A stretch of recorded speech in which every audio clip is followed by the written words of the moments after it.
पश्चिम बंगाल चुनाव में भाजपा को करारी शिकस्त देने के बाद अब राष्ट्रीय स्तर पर भाजपा चुनौती देने के लिए संभावित तीसरे मोर्चे की खिचड़ी पकना शुरू हो गई है। इसे 2020 के चुनावों की तैयारियों के लिए तैयार की जाने वाली राजनीतिक इबारत भी कहा जा सकता है। अब की पहल की है एनसीपी प्रमुख शरद पवार और चुनौती रणनीतिकार प्रशांत किशोर ने। दोनों नेता कल यानी सोमवार को बैठे थे। मंगलवार को 4 बजे शरद पवार के मुंबई निवास पर होगी बैठक। इस बैठक में 15 दलों के लोगों को आमंत्रित किया गया है। फिलहाल इसे राष्ट्रमंच की बैठक का नाम दिया जा रहा, जो कालांतर नए नाम की शक्ल में भी आ सकता है। राष्ट्रमंच विपक्ष को मोदी सरकार की नीतियों के विरुद्ध विपक्ष को एकजुट करने का प्रयास है। यह नाम टीएमसी के उपाध्यक्ष यशवंत सिन्हा ने 2018 में दिया था। हालांकि कहा जा रहा है कि विपक्ष को एक प्लेटफॉर्म पर लाने के बाद तय हो गया कि मोर्चा का नाम क्या होगा। कांग्रेस नीति यूपीए से परहेज रखने वालों की चली तो नाम बदला भी जा सकता है। यह कांग्रेस के आने के बाद तय होगा। बैठक में शत्रुघ्न सिन्हा के शामिल होने की संभावना है। मोदी सरकार पर लगातार आक्रामक रुख अख्तियार करने वाली ममता बनर्जी राष्ट्रीय राजनीति में विपक्ष का चेहरा बन सकती है। इसकी तैयारी चल रही है। दूसरी तरफ यह भी कहा जा रहा है कि कांग्रेस का नेता 2024 में विपक्ष का चेहरा हो सकता है। इस पर ममता को मनाने का प्रयास किया जा सकता है। हालांकि कांग्रेस से अलायंस को लेकर ममता को कटु अनुभव है। बंगाल के 2016 के चुनाव में ममता चाहती थी कि टीएमसी और कांग्रेस मिलकर लड़े। इसके लिए वह कांग्रेस की अंतरिम अध्यक्ष सोनिया गांधी से मिली भी थी, पर सोनिया ने कहा कि राहुल के आने के बाद निर्णय लिया जाएगा। 9 दिन की लंबी इंतजारी के बाद ममता को ना कह दिया गया।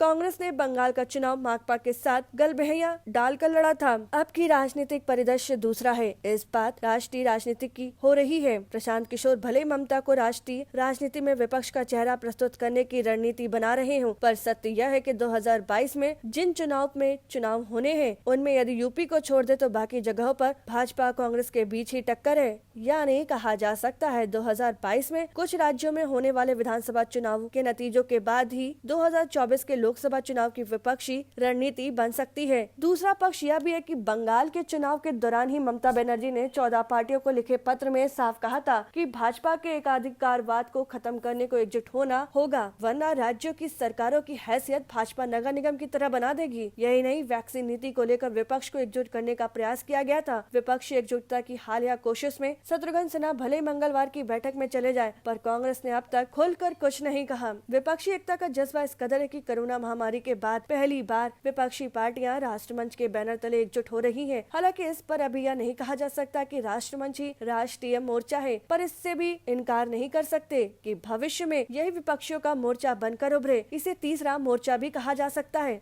तो इसके गैर भाजपा गैर कांग्रेस मोर्चा कहा जा सकता है। फिलहाल इस एकजुटता में कांग्रेस की भूमिका अब तक साफ नहीं है। एनसीपी के प्रवक्ता के मुताबिक मंगलवार की बैठक में Farooq Abdullah, Yashwant Sinha, Pawan Sharma, Sanjay Verma, Sanjay Singh, D Raja, justice AP Singh, Javed Akhtar, KTS Tulsi, Karan Thapar, Ashutosh, वकील मजीद मेमन, वंदना धवन, पूर्व मुख्य चुनाव आयुक्त SY कुरैशी, केसी सिंह, संजय झा, सुनींद्र कुलकर्णी, कॉलिन गुंजाविल्स, अर्थशास्त्री अरुण कुमार, घनश्याम तिवारी, पितीश नंदी आदि। ममता बनर्जी राष्ट्रमंच पर भले अपनी मुहर लगा चुकी हूँ, उनकी कोशिश विपक्ष को एक मंच पर लाने की है। वह कह चुकी है कि विपक्षी पार्टियां चाहे तो मोदी को 2024 में हरा सकती हैं, पर फिलहाल कोरोना पर ध्यान देने की जरूरत है। बंगाल चुनाव के बाद तीसरे मोर्चे के लिए सुगबुगाहट ममता ने चुनाव के बीच 14 पार्टियों को पत्र लिखा था। भाजपा का एकाधिकार खत्म को लेकर क्षेत्रीय दल एक साथ आए। ऐसा न हुआ तो केंद्र राज्य सरकारों को नगर निगम की हैसियत का बना देगी। इस पत्र पर प्रमुख नेताओं सोनिया, शरद, स्टालिन, अखिलेश यादव, तेजस्वी यादव, शिवसेना प्रमुख हेमंत सोरेन, केजरीवाल, नवीन पटनायक, जगमोहन रेड्डी, फारूक अब्दुल्ला, महबूबा मुफ्ती, दीपांकर भट्टाचार्य को लिखा गया था।